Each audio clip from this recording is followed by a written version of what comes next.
in the team, not the idea itself, because the idea will change, the idea will grow, they will find things in the market that they did not know about before, and they will have to pivot, right? So then we're looking at the team, and that's the most important part.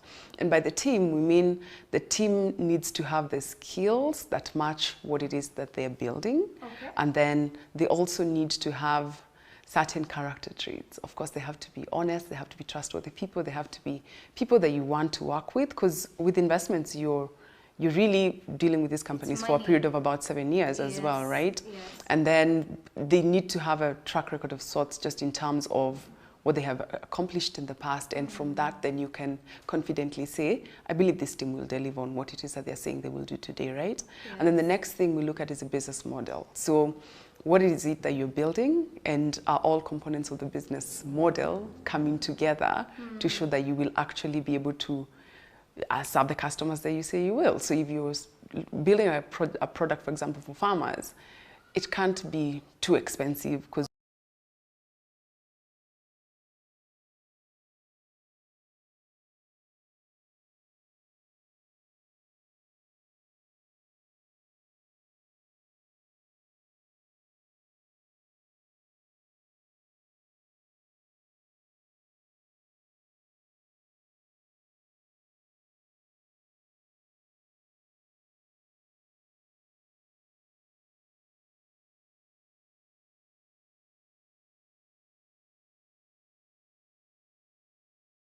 what we have agreed are the really the milestones that they need to be accomplishing over the next 18 months, right? So over that period of time, you're really working together almost as part of their team. Yeah, which is great and really helps me enjoy what I do. Oh. It's actually the best part of the job, I guess. Oh, yeah. That's amazing. So what percentage, what stake do you take in the company? Does it vary with each company, or is it standard across the board with every company, that every startup that comes for funding?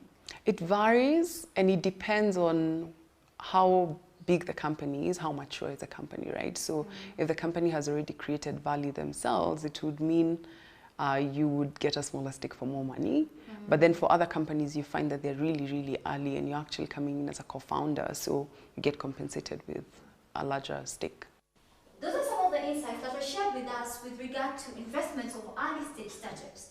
Different investment funds have different focus areas. Know in which criteria your startup lies. Venture capitalists are out here ready to invest in you. Mudeo Mumu, TV47.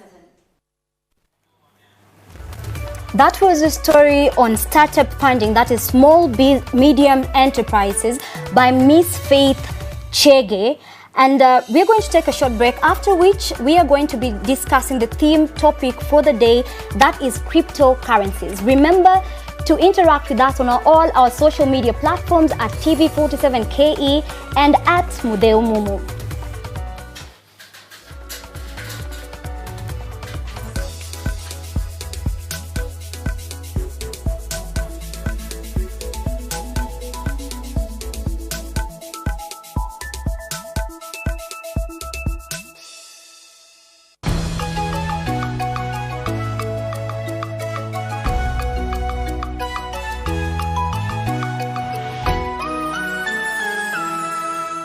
Wanasema mchezo wa wengi hauchezwi na mmoja, naye mtu ni watu, nao watu ndiyo jamii.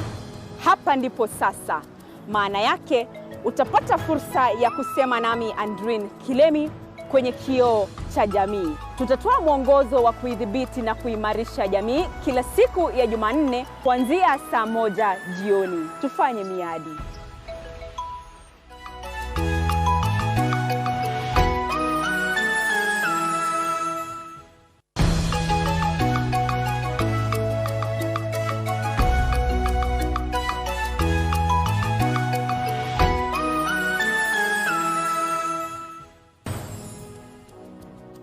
Katika nchi ambayo ina watu zaidi ya milioni 45, miongoni mwetu kuna kundi spesheli, kundi la wasanii. Wasanii huchangia pakubwa katika makuzi ya lugha na vile kuangazia mambo ambayo yanaathiri jamii. Kila Jumamosi saa 1 jioni ndani ya upeo wa TV47 nami Clifford Ndubi, jukwaa ni lako msanii, na na fursa ni yetu kuburudika.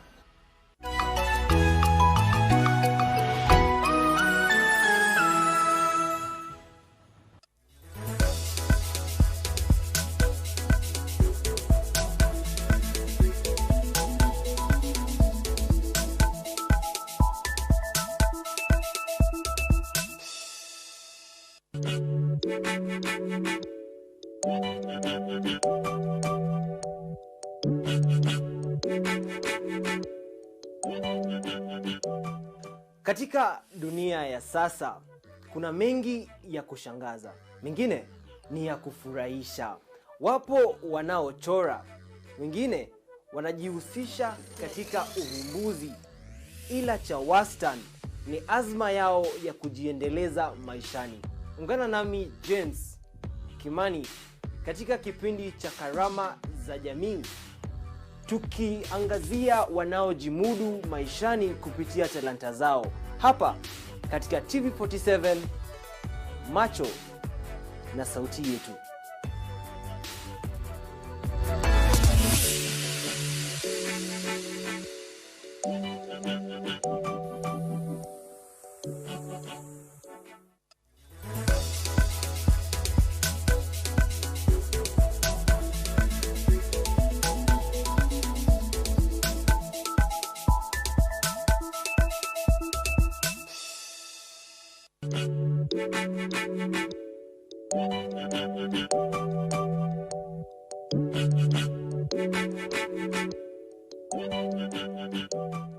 Katika dunia ya sasa, kuna mengi ya kushangaza, mengine ni ya kufurahisha.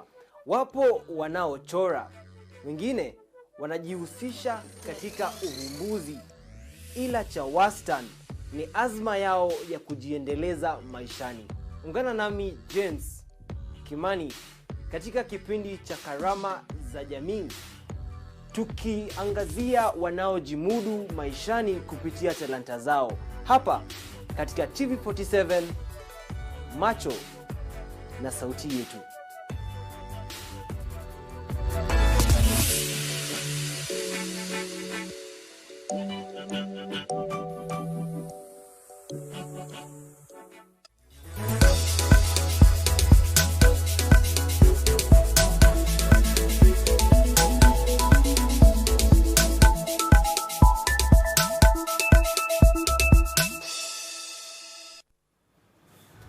Welcome back. This is the day's counter at TV47, and the theme topic for the day is cryptocurrencies.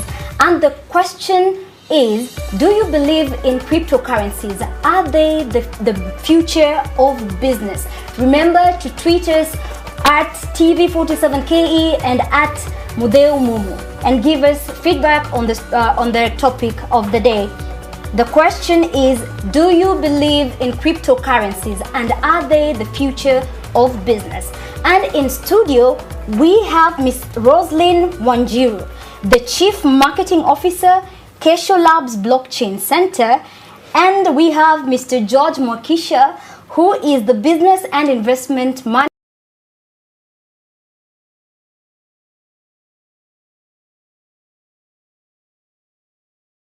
about it being mentioned here and there, but I don't think we quite grasp what it is about. What is cryptocurrencies? So a cryptocurrency is basically what you call a digital asset. That's the easiest way to explain it. And if we go a little bit more technical, we'll find that a cryptocurrency is supported by what you call blockchain technology. Okay. So in many ways, you've used a digital token, like bonga points in Kenya or loyalty points. So those points exist, so to speak, digitally. Now, in the same way, a cryptocurrency exists as a digital token. That is the easiest way to explain that. Okay. Yeah. Okay. So let's say a regular mwananchi wants to invest in cryptocurrencies, taking in point what you have just explained what it is. Yeah. How would they go about it? Because I I have no idea, maybe perhaps as a mwananchi, a regular mwananchi, how I'd go about it, where I'd go find a person who would be willing to help me invest in cryptocurrencies. How would I go about it as a regular mwananchi? All right, so the best way actually is to be able to join some of the forums whereby people actually discuss what cryptocurrencies are, share just general knowledge, even before investing, because it's very important for people to understand, yes, it's a digital asset like a stock. So you find that there's a learning curve, which is very important, and that is what perhaps sometimes keeps people from trying to find out, okay, so you hear this, then you find that there are scams, and that keeps people away. So if you find a trusted forum, for example, then you'll be able to find some knowledge that you can at least work with and know the basics. So for example, knowing which digital wallet to take, which type of digital asset to invest in, someone just needs to know the basics before they choose a digital asset. So it's very, I will emphasize in fact on knowledge before now getting to these digital assets. Okay. Yeah. Mr. Mwakisha, Yes. you have a bit of experience, background in banking. Yes. So what is the difference between ordinary currency, that is paper currency, and cryptocurrencies? Okay. Now, ordinary currencies in cryptocurrency environment, we usually call them the fiat currency. Okay. So the fiat currency is basically the paper money, which is printed and supplied by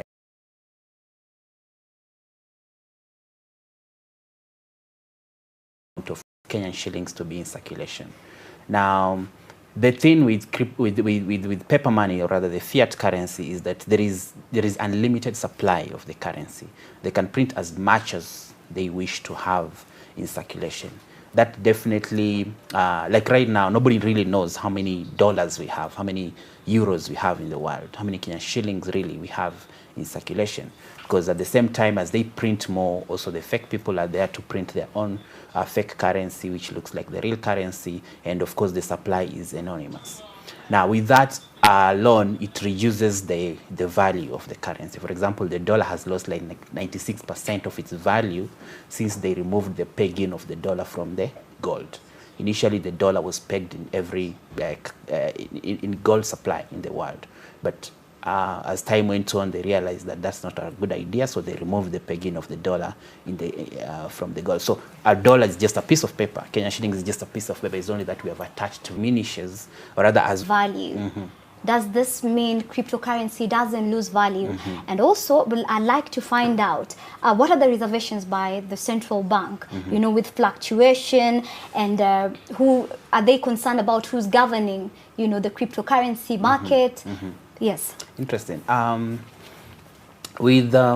So I start with the value. Yes. Okay. So cryptocurrencies have their own ups and downs on the value. It's not like they're always going up. The price is not like they're always going up. For example, let's talk of Bitcoin. Bitcoin was started in 2008, and at the time it was almost valueless. Okay. At some point it was 0.006, like 6 cents of a dollar. So that is an extremely low value of a currency. And we know at some point around May 2010, someone bought 2 pizzas with 10,000 Bitcoins. Okay. That's at the time of the value of that currency at that particular time. Now, fast forward to now, 2019, all right? 2019, we see that the cryptocurrency, let's say the same Bitcoin value is at roughly, it's playing around 12,500 current value. But before it got here, at some point, it was at almost $20,000. Okay. So that was somewhere around December 2017. It was almost $20,000, $19,700. Now, it went down in almost the whole of 2018. Cryptocurrency, the whole market probably has been going down. We call that the bear market. So all of a sudden, the cryptocurrency started gaining momentum, and at some point, okay, so people are asking why is it gaining momentum? Because now we've seen major players like JP Morgan coming up with their own coin. Facebook has now announced their Libra coin, and so on. So the enthusiasm is back again. So people have started buying Bitcoin again. So the supply and demand of the currency makes it gain more value or lose value.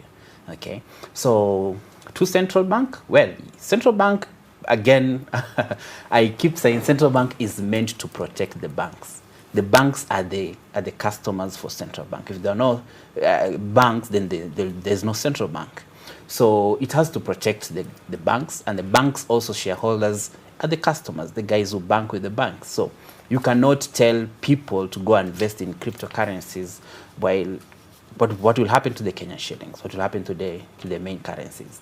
That was their position much earlier. So central bank specifically has been warning people against investing in cryptocurrencies, and they say, of course, if you lose your money there, there's nowhere you can run to complain that you've lost your money in cryptocurrencies, which is true. You can't come to the government and tell them you've lost your money in cryptocurrencies. So what they do, they protect the investors, they protect the banks, they protect the Kenyan shillings, which is their main currency. Yes. So that is true. That is agreeable. Okay, it's the normal thing to do as a government.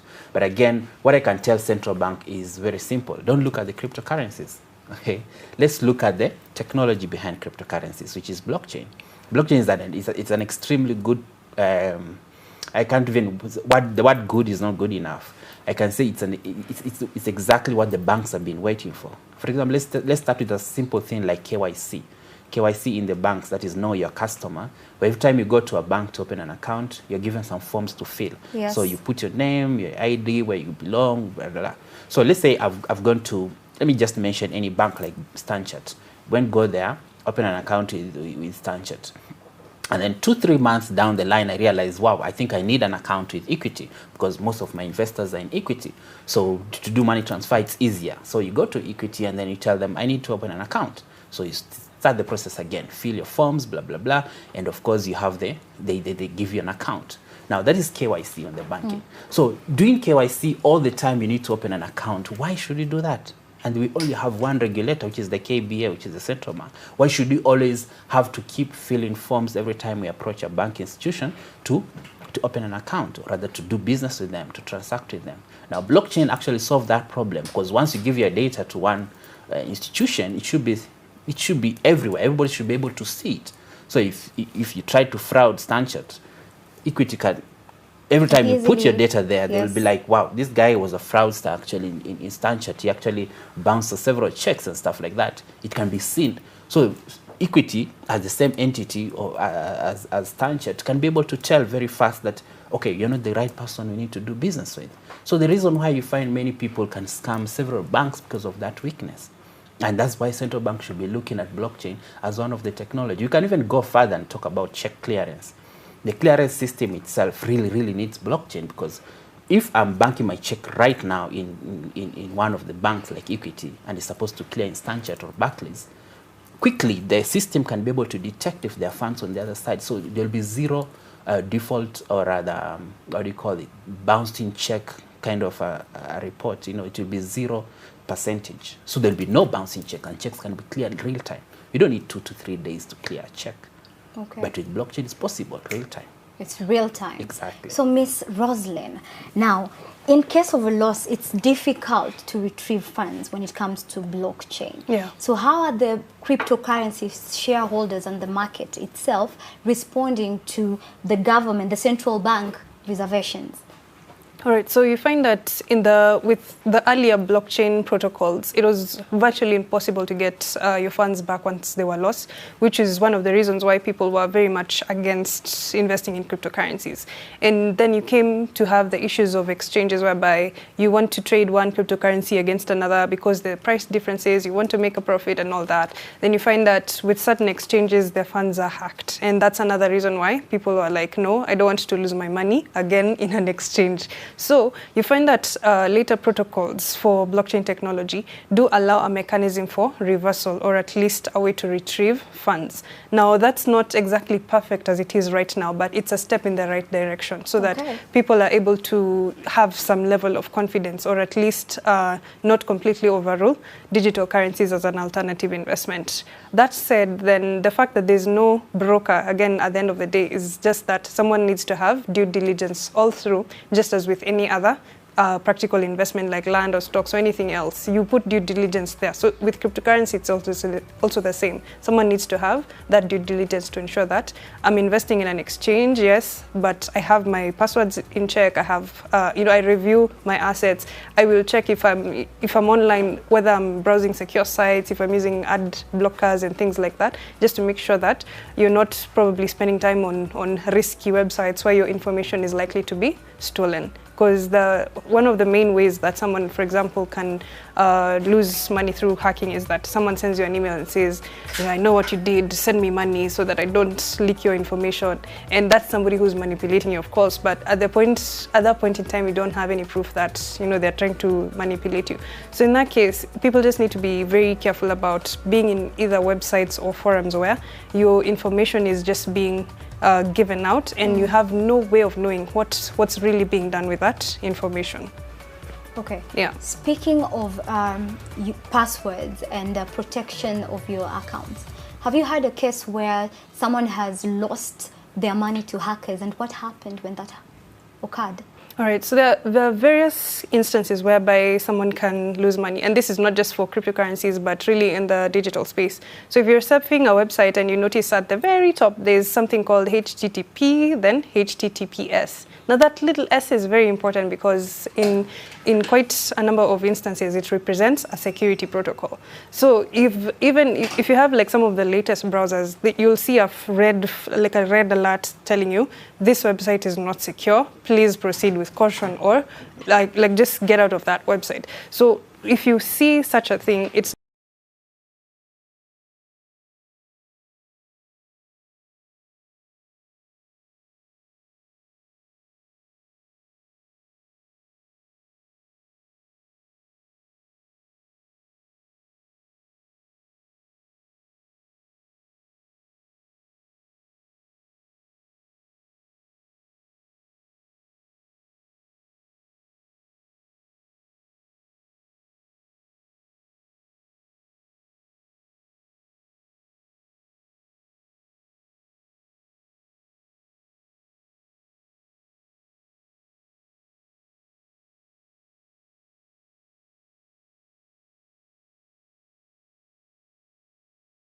of the day is, do you believe in cryptocurrencies and are they the future of business? Tweet us at TV47KE and at Mudeo Momo.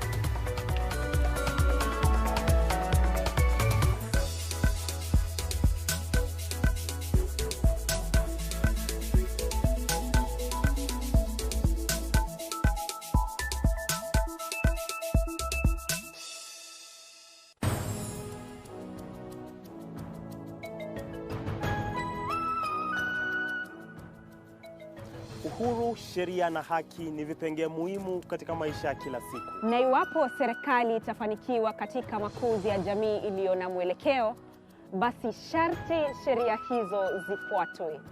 Na kwa sababu sheria ni msumeno hukata mbele na nyuma, ni vyema kufahamu tungo hizi. Siku zote jambo usilolijua ni kama usiku wa giza. Ungana nami Clifford Ndubi, nami Andrine Kileni, kila siku ya Jumatatu saa 1 jioni tukidonoa na kuchanganua sheria hizi zinazotudhibiti.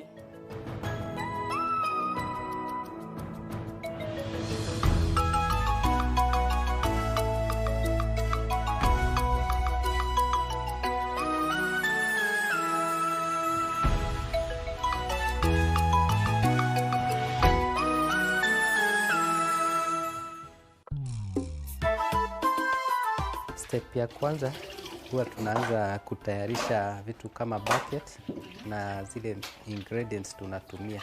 Ilianza na kama 1,200. Watu wanaulizanga kwa soko, hii kitunguu nikioga nayo kwani inanifanyia nini kwa mwili yangu? Kwa siku kama hii ya kuoga huwa tunauza vipande 400.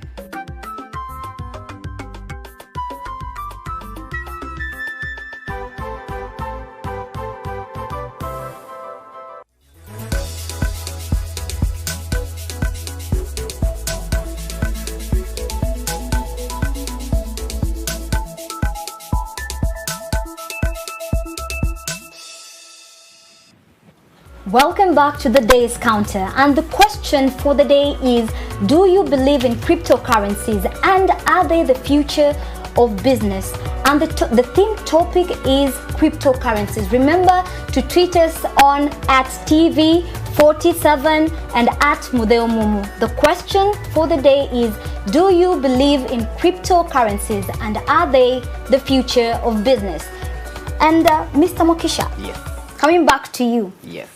You spoke about the Bitcoin prices going up. Why did that happen? Okay.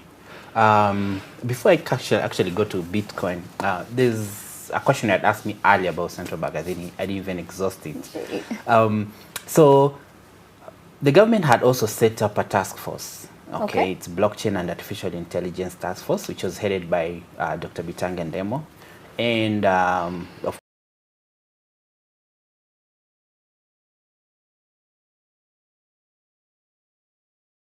the task force came up with a report, which was released, I think, 10 months ago. And we had a chat with Dr. Bitanga Ndemo. And one of the recommendations was that the country should come up with a digital currency. Okay, to start adopting a digital currency.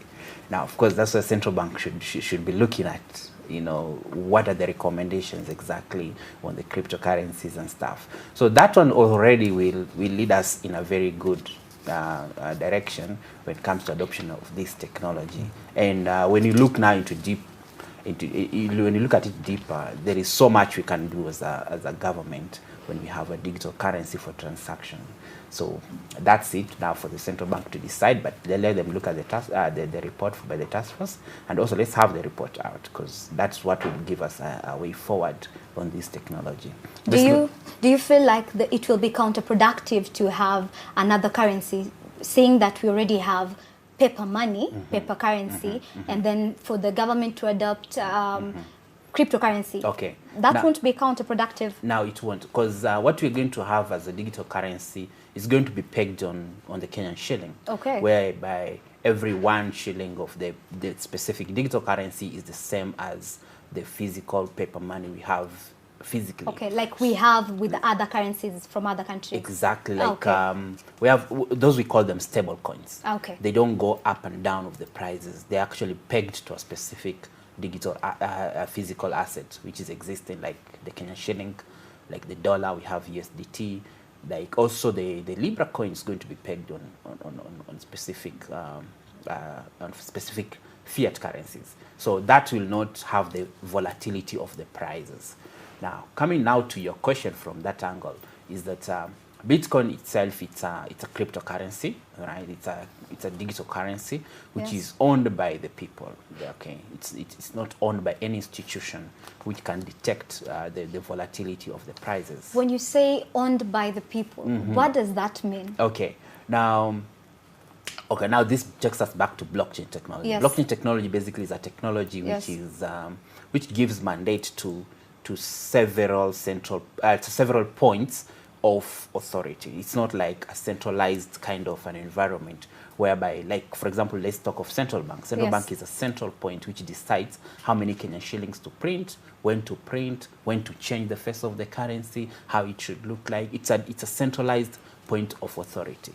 Now, different that with the blockchain technology is that it decentralizes that authority to several several people. Now, the people here can be computers, can be the real people. You know, when you have your asset in a specific place, now that is where the authority is. So why did it rise so much in the past? Now, rising of prices of cryptocurrency has been normal since inception. Okay. Because as I spoke earlier, the Bitcoin price was at 0.006 when it almost started at that time. Okay. So it's been going up and down because of demand and supply. Now, so many infrastructures have made it possible for the cryptocurrency adoption, and as the time goes on, more of it will either be rising up or going down. Now, the other technicalities like the mining factor of the cryptocurrencies and all that, but basically before we go there, the supply and demand of the cryptocurrencies make it possible to rise up and down. Now, something which we at the space have noticed why it might have risen so fast is because since JP Morgan announced that they're going to launch their cryptocurrency. Let's hold on to that thought a bit. Miss Evelyn, seeing that the prices have kept on rising from inception, what are the investment opportunities that are common mwananchi? A mwananchi that does not know about what cryptocurrency is, what opportunities do they have to invest in it? Okay, so there are different digital currencies. There's a website called coinmarketcap.com. Okay. So at coinmarketcap.com, somebody can just look at some of the top 10 or top 20 digital assets and they can compare the prices. There are some that go for as low as 100 shillings, others are less than about 50 shillings, others are 1,000 shillings. What is the return in investment for that at No. 100 bob? At 100 bob, now you find that there are percentages. There's a price rise of about 2%, like every 24 hours, and you find that like even per week, there's a price difference of maybe even 7%.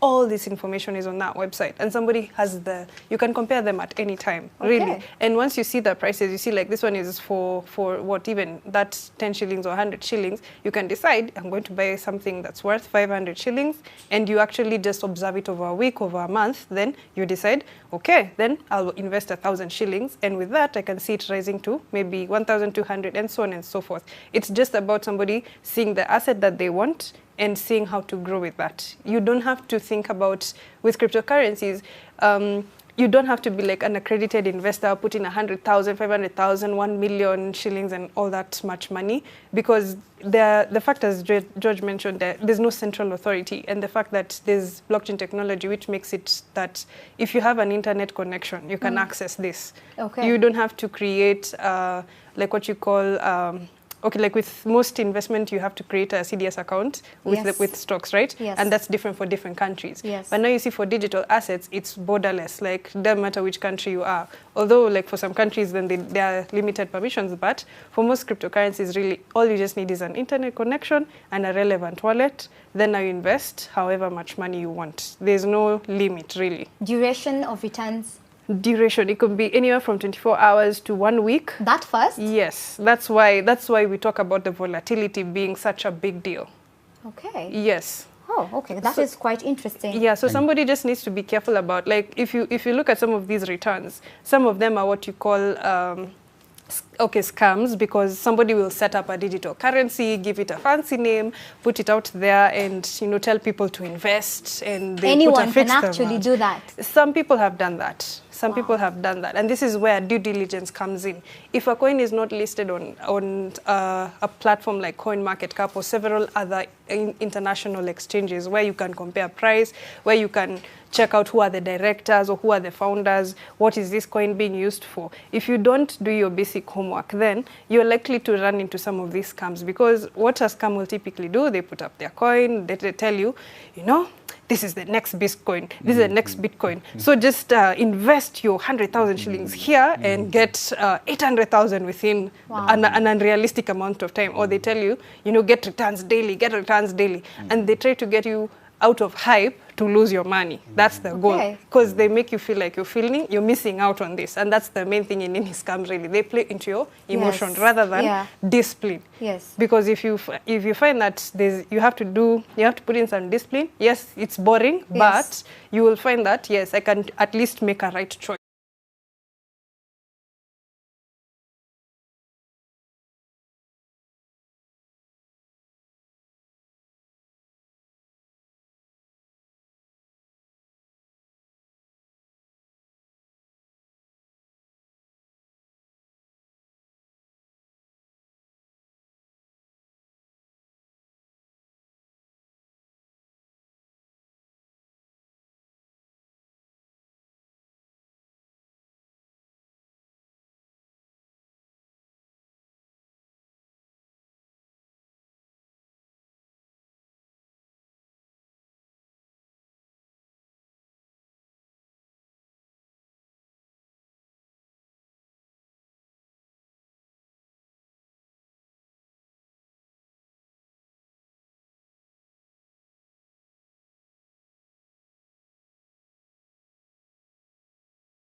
Much for watching the day's counter. I have been Mudeu Mumu. I have been your host, Mudeu Mumu. Next, we're going to have news with Clifford Ndubi on Shina Laleo. Thank you so much, guys.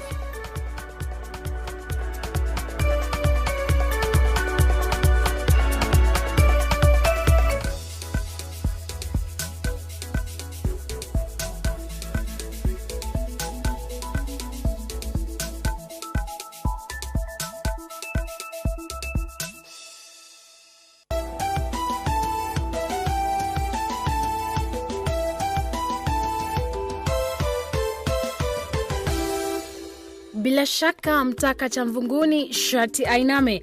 Hivi ndivyo mambo yalivyo katika kuanza na kuboresha biashara.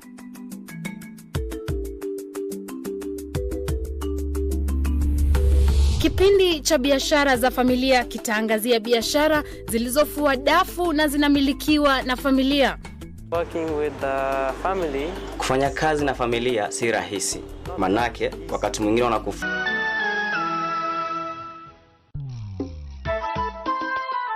Step ya kwanza huwa tunaanza kutayarisha vitu kama bucket na zile ingredients tunatumia. Ilianza na kama 1,200. Watu wanaulizanga kwa soko, hii kitunguu nikioga nayo kwani inanifanyia nini kwa mwili yangu? Kwa siku kama hii ya kuoga huwa tunauza vipande 400.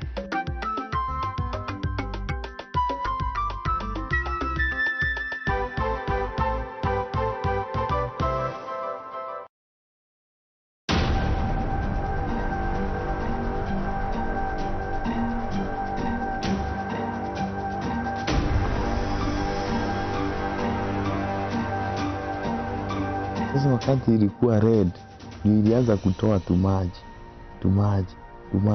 Well, the type does not matter. The liquid and the tablet. Nipatie simu ama nipatie pesa ama ni mdunge. Kijana ndio huyo alifariki. Shida inakuanga ni madoo. Je, wanaipata wapi?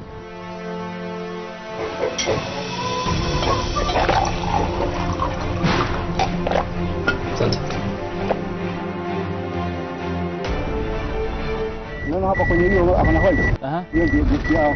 Oh, hapo